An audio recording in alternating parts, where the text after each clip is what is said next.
Olá, eu me chamo Aline Mendes e esse é o canal Café Criminal. Nesse canal me proponho a trazer para você casos criminais reais nacionais e internacionais, tomando aquele cafezinho. Hoje nós vamos tratar sobre um caso super interessante de um canibal esquecido na história. Mas antes de te contar essa história, eu queria te pedir que você se inscrevesse no canal, deixasse logo no começo o teu like e não esquece de deixar aqui embaixo para mim um comentário sobre o caso de hoje e sobre casos que você quer que eu traga. Se inscrever não te custa nada, mas me ajudaria muito. Então, enquanto eu puxo a vinheta, já pega o teu cafezinho e bora comigo pro caso de hoje.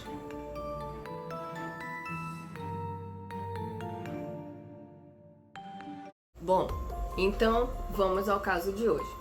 Por volta de 1 da tarde do dia 21 de dezembro de 1924, um cocheiro da cidade de Monsterberg ouviu gritos ali vindos de uma rua chamada Star War.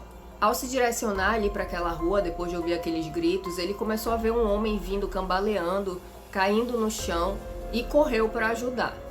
Quando ele chega lá e começa a conversar com aquele homem, ele se identifica como Vincent Olivier.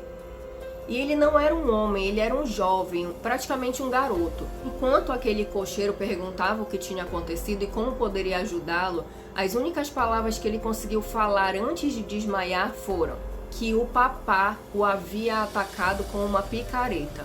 Esse cocheiro que havia ido ali ajudá-lo e tinha ouvido os gritos se chamava Gabriel. E ele ficou completamente desconcertado quando ele ouviu da boca do garoto que quem o havia atacado havia sido o papá. Era Karl Denke, e ele era um morador extremamente bem-quisto e conhecido ali na região. Mas não tinha simplesmente como o Gabriel, aquele cocheiro, ignorar o que tinha visto no garoto, já que ele estava completamente desorientado ali, quase desmaiando, e jorrava sangue ali do seu couro cabeludo. Então, após acudir o garoto e encaminhar ele ao hospital, o cocheiro Gabriel foi até a delegacia e informou o que tinha escutado ali do Vincent. Essa cidade onde aconteceu toda essa situação era uma cidade considerada pequena, com em torno de 8.000 habitantes. Na sua grande maioria eram produtores rurais, pessoas que viviam realmente com a vida no campo. E ali era uma cidade reconhecida por ser muito pacata, uma cidade muito religiosa, que tinha o hábito de conviver em comunhão. E algo que devemos ressaltar é que o próprio Karl Denke, ele era um dos membros mais ativos ali da igreja, envolvido com as missas e sempre ali frequente nas reuniões religiosas. Ele era conhecido como um homem muito caridoso, que ajudava muitas pessoas. Quando o Vincent foi interrogado, ele então contou para o delegado o seguinte: o Vincent tinha recebido uma proposta do Karl Denke, que já que ele era um homem humilde, um homem que não tinha estudos e ele não sabia nem ler nem escrever. Então o Karl Denke, ele chama o Vincent com a proposta de que Vincent pudesse escrever por ele uma carta. Então Vincent vai e aceita essa proposta e vai até o local onde Karl estava para começar a escrever essa carta. E ele explica ao delegado que ele se assustou no momento em que, ao escrever a carta, o Karl dizia para ele escrever assim: Adolf, seu gordo desleixado. Quando ele profere essa frase, o Vincent, ele tem ali uma estranheza, e quando ele vira, ele nota que tem uma sombra atrás dele com algo muito afiado. E ali abaixado, antes que ele pudesse terminar de escrever aquela frase, ele só fez se desviar um pouco e foi quando ele teve a picareta enterrada na sua nuca. E esse corte, ele teve 8 centímetros de profundidade e 2 centímetros de largura. Então foi um corte extremamente profundo que ele recebeu na sua cabeça. Então, após receber esse golpe, ele entrou em uma luta corporal ali com o Karl, mas ele conseguiu fugir pela porta da frente. Logo depois saiu o resultado da perícia e a perícia informou ao delegado que realmente havia sido desferido contra ele um golpe com uma arma pontiaguda e que a intenção era matá-lo. Mas incrédulo com tudo aquilo que tinha ouvido, o delegado ainda assim resolveu prender o Vincent por vadiagem. Podia prender por isso? Vamos lembrar que o ano era 1924 e sim, haviam prisões nesse teor. Só que, obviamente, o caso ele foi para o tribunal, porque quando você faz uma denúncia na delegacia, aquela denúncia ela vira um processo criminal formal e ela vai então ser redirecionada ao fórum, né? Nesse caso, quando o procedimento chegou ao tribunal, o juiz então resolveu dar uma atenção àquela situação toda. E esse juiz foi que pediu para que fossem feitas novas análises e uma investigação melhor e mais formal quanto ao suspeito, mesmo sendo contra o direcionamento da polícia. O Vincent, ele não foi levado muito à frente, assim, em consideração, seu depoimento, porque o Vincent ele era um morador de rua. E como o Kaudenk era alguém muito conhecido pela sociedade, como um grande ajudador, um grande cuidador das pessoas, eles não levaram muito em consideração sobre o que o Vincent falava. Mas, obviamente, não se pode julgar um livro pela capa. Com a ordem do juiz, então o delegado e a polícia tiveram que ir à casa do Kaudenk para poder ter informações sobre o que tinha acontecido. Chegando lá, ele deu a seguinte informação. O que tinha acontecido era que o Vincent tinha ido à sua casa pedir esmola, ele havia então lhe dado uma esmola e ele não havia gostado. E que com isso, ainda assim, ele tentou roubar a casa e o Kaur ali para tentar defender desferiu o golpe de picareta nele. Depois da polícia acreditar então que o golpe tinha sido desferido ali por Kaur, eles levaram o Kaur para a delegacia e fizeram a perícia ali na casa. Mas no dia seguinte, o que aconteceu? Durante estar fazendo ali uma ronda pelas celas, o sargento observa que o Kaudenk havia se enforcado com as fronhas da cama da cela. Então o delegado e as demais pessoas ali da comunidade entraram em desespero. Afinal, o que levaria o Kaudenk a cometer esse ato contra a sua vida se ele não tinha culpa de nada e estava passando apenas por uma investigação comum? Enquanto isso, as buscas continuavam ali na casa dele.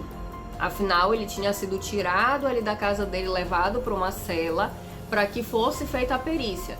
Nesse dia que ele foi levado para a cela, ao anoitecer, ele pega e tem esse ato contra a sua própria vida. Então, cerca de 4 dias depois desse estranho suicídio, a comunidade teria notícias escabrosas sobre a vida de Kaudenk. O que a polícia e a perícia encontraram ali na casa foi um verdadeiro show de horrores. O Instituto de Medicina Legal então deu as primeiras declarações. Durante a busca na casa do Kaudenk foram encontrados diversos ossos e pedaços de carne humana dentro de uma solução salina, ali numa salmoura ali numa solução salina, assim como um pote de picles. Lá foram encontrados 15 peças com as suas peles, 2 partes de um peito masculino que ainda estavam cobertas pela pele, pelos, enfim. O tronco havia sido cortado ao meio,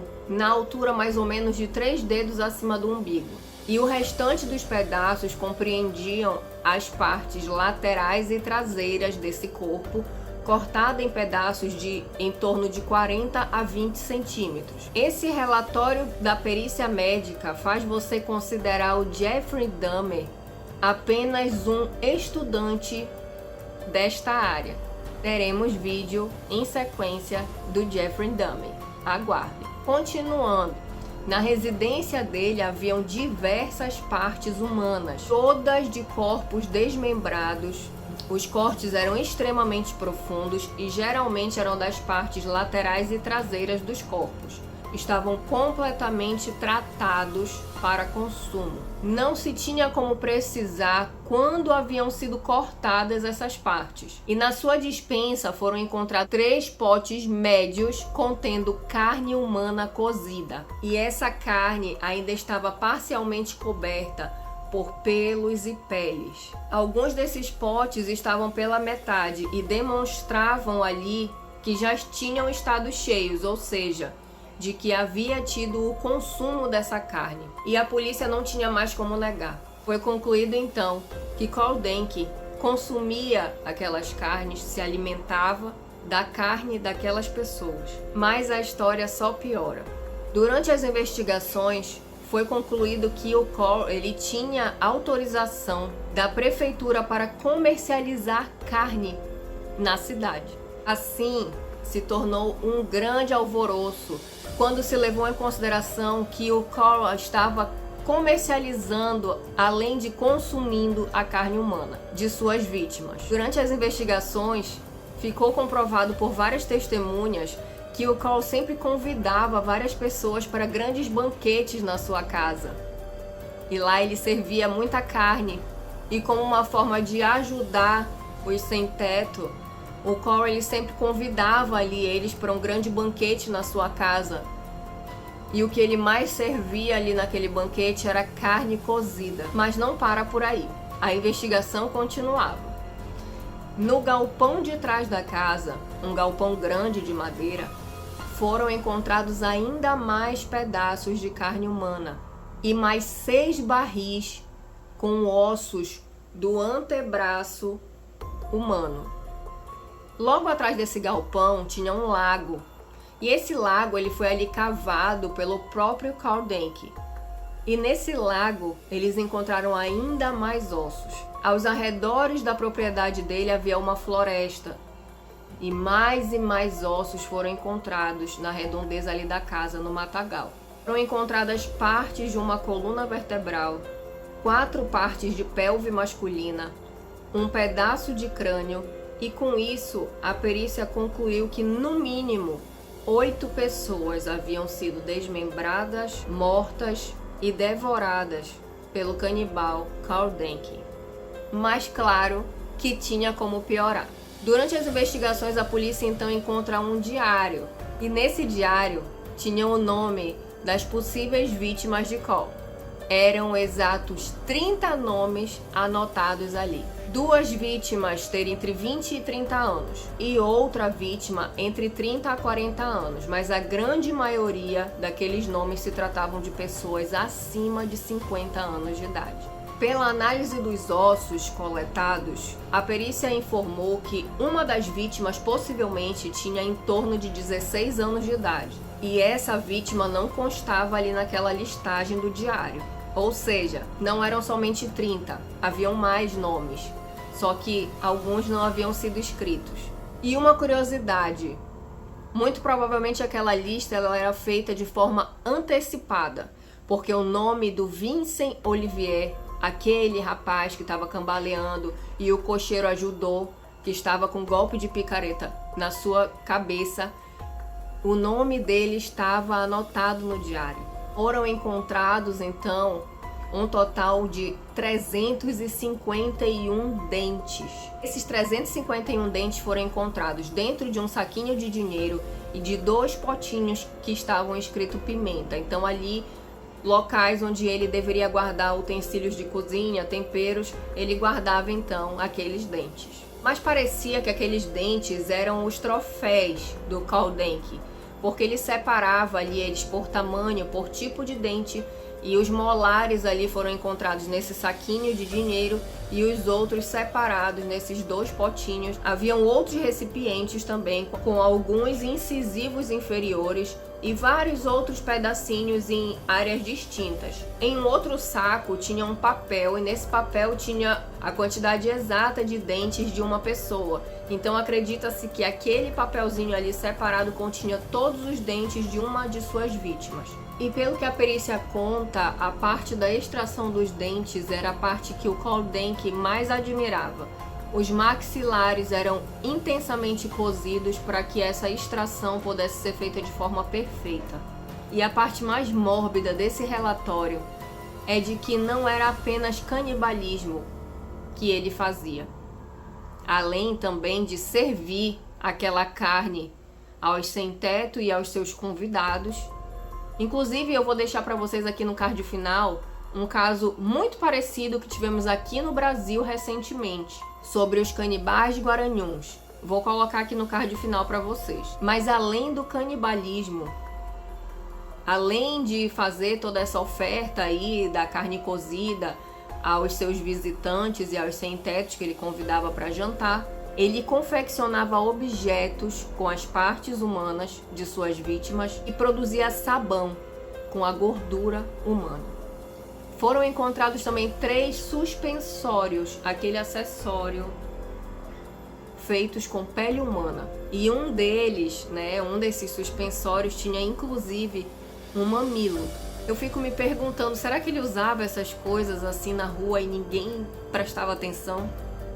E sim, confirma-se que ele usava esse acessório na rua, porque no dia que ele cometeu o suicídio lá na cela, ele estava com um desses suspensórios, que depois foi examinado e foi constatado que era de pele humana. Mas claro que piora. Os cadastros eram feitos de cabelos humanos. Utilizava basicamente todas as partes de suas vítimas como troféu. Também foram encontrados na sua residência dezenas de roupas sujas, provavelmente as roupas em que as vítimas estavam no momento do ato criminoso em que foram assassinadas. Dentre as coleções que ele tinha na sua residência, além das partes humanas, ele tinha uma coleção de moedas e de armas que ele cometia os crimes, onde foram encontradas uma serra de madeira, picareta e 3 facas dentro da sua residência, que após testados pela perícia, né, foram confirmados como armas utilizadas na situação dos assassinatos. Quando enfim essas buscas todas na residência do Caudenkey finalizaram, o caso basicamente foi encerrado, afinal o autor teria atentado contra a sua própria vida lá dentro da cela. E ali ocorreram várias situações na história, né, durante aquele período, como por exemplo a Segunda Guerra Mundial, e o caso ele foi basicamente ali esquecido. Até que em 1940, um casal que havia comprado ali a residência, né, do Caudenkey, resolveu desmanchar aquele galpão de madeira que ficava atrás da casa. E lá foram descobertos mais uma enorme quantidade de ossos humanos enterrados. Cerca de 42 vítimas foram confirmadas naquelas ossadas e as investigações foram reabertas, mas 12 ossadas ainda continuam sem identificação. Bom, ao analisar a história do Caudenkey, né, a sua infância, não se tem muitos detalhes, afinal era 1924, a gente não tem como ter tantas informações assim.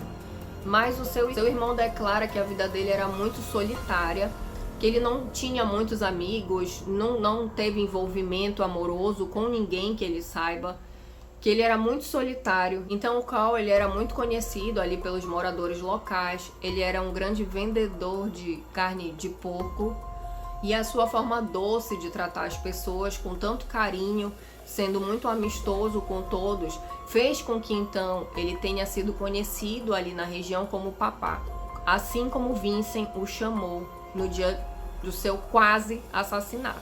Mas depois de um tempo ali, ele começou a ficar muito recluso, começou a se afastar, que esse afastamento dele foi justamente quando ele começou a cometer esses assassinatos.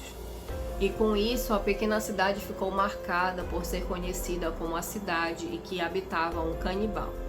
Assim, a história de Caudenkey se encerra com seu suicídio na cela, depois de ter assassinado, desmembrado e consumido em torno de 42 pessoas, sendo 12 delas ainda não identificadas, levando a crer pelo seu diário, como haviam algumas não anotadas, que podem ser muito mais vítimas.